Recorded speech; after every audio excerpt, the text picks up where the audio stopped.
Finally কুড়িয়ে পাওয়া সোনার জিনিসটা মন্দিরে দিয়ে আসতে পারলাম। সবাই মিলে গেছিলাম গৌরীপুর কালী মন্দিরে, যেটা এখানে বিরাটি কালীবাড়ি নামেও পরিচিত।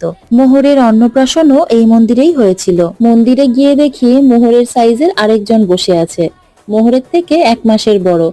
সে তো মোহরের সাথে খেলার জন্য অনেক ডাকাডাকি করছে, কিন্তু মোহরবাবু হয়তো বুঝে উঠতে পারছে না কি করবে। আসলে নিজের বয়সী কাউকে তো সেরম ভাবে দেখেনি।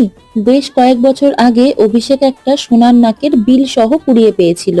কেউ কিনে নিয়ে যাচ্ছিল, পকেট থেকে পড়ে গেছে বোধহয়, কিন্তু সেখানে কোনো ঠিকানা লেখা ছিল না। সেই জন্য নাকেরটা আর আমরা ফেরত পাঠাতে পারিনি। অনেকদিন ধরেই চেষ্টা করছি কোনো মন্দিরে নাকেরটা দিয়ে দেব, কিন্তু আর সময় সুযোগ হয়ে উঠছে না।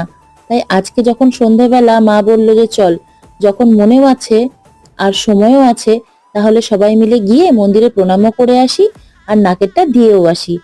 যেই বলা অমনি কাজ, সবাই মিলে চলে এলাম মায়ের দর্শন।